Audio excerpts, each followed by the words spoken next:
Hola, buenas tardes. Mi nombre es Alejandra Rayo y yo les voy a hablar sobre el Imperio Romano. Esta etapa se inició en el año 29 a.C.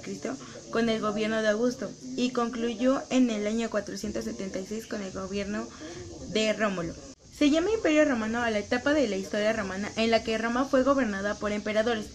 Estos implantaron el gobierno absoluto concentrando en una persona todos los poderes, el político, el administrativo, religioso y militar. El territorio del Imperio Romano abarca 3 continentes, sur y oeste de Europa, el oeste de Asia y el norte de África. Hay 2 tipos de imperio, que es el Alto Imperio y el Bajo Imperio.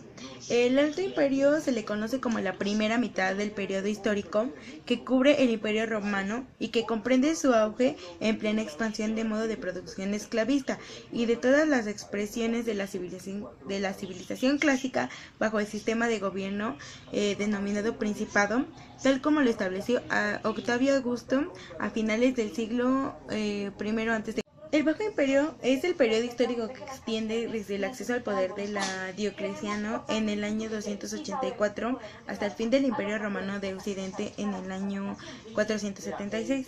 Tras los siglos dorados del Imperio Romano, comenzó un deterioro de las instituciones del imperio, particularmente de las del propio emperador. Fue así como tras las malas administraciones de la dinastía de Severos y tras el asesinato del último de ellos, el imperio cayó en un estado de ingobernabilidad que se denomina crisis o anarquía del siglo III. Establecimiento del Imperio Romano. Después de vencer a Antonio en Egipto, Octavio fue dueño absoluto del mundo romano. El pueblo y el senado le rindieron grandes honores y le dieron los siguientes títulos: emperador, gran pontífice, príncipe del senado, Augustos y por último César, nombre de su padre adoptivo. Augusto reinó con acento, prudencia y justicia, teniendo en cuenta los intereses del pueblo y de la burguesía. Asimismo, se preocupó del Senado y de las asambleas. Augusto emprendió la gran tarea de reorganizar el Imperio Romano, introduciendo grandes reformas. En la organización política del Imperio Romano está dividida en 3 partes, en monarquía, república e imperio. La monarquía está constituida por un rey, un senado y una asamblea.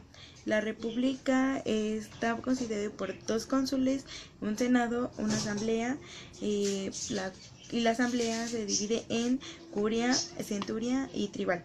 Y el imperio lo forma el emperador, el senado y la asamblea. Por último, la caída del Imperio Romano. El Imperio Romano de Occidente empezó su caída a partir del siglo III después de Cristo. Las causas fueron las crisis internas combinadas con las invasiones de los bárbaros. Bien, esto fue todo de mi parte y espero les haya gustado.